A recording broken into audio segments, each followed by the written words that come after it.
এবং বিভিন্ন জায়গায় কিছু গুপ্ত সংগঠন এবং স্বৈরাচার মিলে একটি এই দেশে নির্বাচন না হওয়ার পরে তারা করতেছে।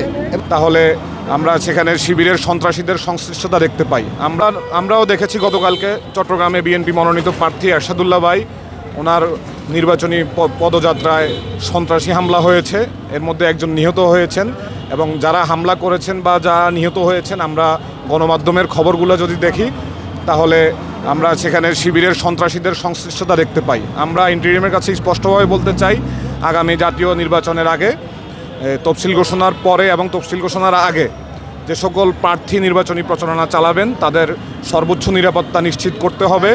এবং অভ্যুত্থান পরবর্তী সময়ে থানাগুলা থেকে যে ধরনের অস্ত্রগুলা লুট হয়েছিল, সে লুট হওয়া অস্ত্র এবং পতিত ফ্যাসিস্টদের সন্ত্রাসীদের যে হাতে যে অবৈধ অস্ত্রগুলো ছিল সেগুলো কিন্তু এখনও অধিকাংশ উদ্ধার হয় নাই। তা আমরা ইন্টারিমের প্রতি উদারত আহ্বান জানাবো যেন অতি দ্রুত এই সকল অবৈধ অস্ত্র উদ্ধার করা হয়।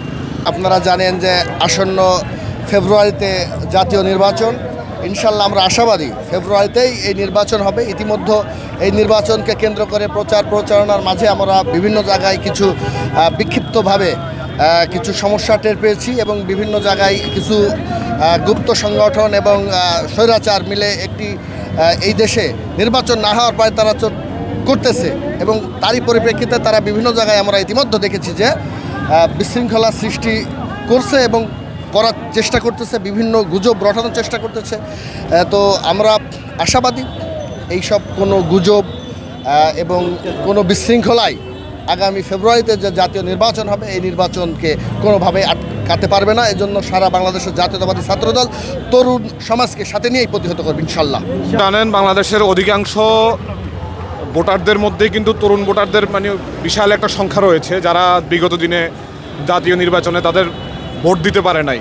আমরা বিশ্বাস করি বাংলাদেশ জাতীয়তাবাদী ছাত্রদল আগামীতে বিএনপির ভারপ্রাপ্ত চেয়ারম্যান যে তারুণ্য নির্ভর বাংলাদেশ গড়ার স্বপ্ন দেখিয়েছেন আমাদেরকে, সেই স্বপ্নের সারথি হবেন।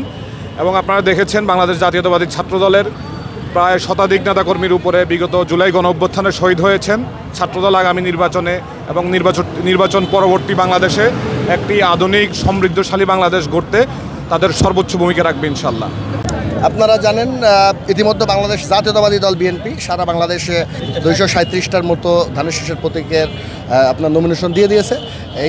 এই ধারাবাহিকতায় বাড্ডা, ভাটারা, রামপুরা এবং হাতিঝিল আংশিক অংশের ঢাকা 11 আসনের বাংলাদেশ জাতীয়তাবাদী দল বিএনপির ক্ষুদ্র ঋণ বিষয়ক সম্পাদক এবং বাংলাদেশ জাতীয়তাবাদী দল বিএনপি ঢাকা মহানগর উত্তরের সফল সভাপতি এবং এই এলাকার মানুষের নেতা, সুখে দুঃখে যাকে সবসময় এলাকার মানুষ পায়, ডক্টর এম এ কায়ন, ওনাকে 11 আসনে ধানের শীষের প্রতীকে মনোনীত করেছেন। এর পরিপ্রেক্ষিতেই বাংলাদেশ জাতীয়তাবাদী ছাত্রদল ঢাকা মহানগর উত্তর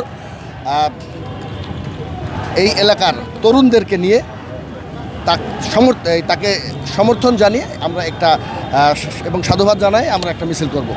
বিএনপির ভারপ্রাপ্ত চেয়ারম্যান যে এই রাষ্ট্র সংস্কারের রূপরেখা দিয়েছেন সেখানে তিনি স্পষ্ট বলছেন যে তিনি এই তরুণ সমাজকে আগামীতে তিনি মানব সম্পদে রূপান্তরিত করতে চান বিভিন্ন কর্মমুখী শিক্ষা ব্যবস্থার মাধ্যমে এবং এই চাকরিতে তাদের সুযোগ নিশ্চিতের মাধ্যমে। বাংলাদেশ একটা ক্রান্তিকাল দিয়ে যাচ্ছে, দেশি এবং বিদেশি ষড়যন্ত্রের মধ্যে দিয়ে যাচ্ছে। আমাদের এখন জাতির জন্য সবচেয়ে মঙ্গলজনক হবে দ্রুত একটা নির্বাচন দিয়ে রাজনৈতিক সরকারের কাছে ক্ষমতা হস্তান্তর করা। দেশনায়ক তারেক রহমানও আমাদের আস্থা রাখতে চান প্রধান উপদেষ্টার উপর, যেন আগামী ফেব্রুয়ারির মধ্যেই নির্বাচন দিয়ে একটি জনগণ সমর্থিত সরকারের কাছে, রাজনৈতিক দলের যে সরকার আসবে তার কাছে ক্ষমতা হস্তান্তর করে দেশকে একটি শান্ত সুষ্ঠু পরিবেশ বজায় থাকে সেই ধারাবাহিকতায় নিয়ে আসবে, সেই প্রত্যাশা আমরা করি।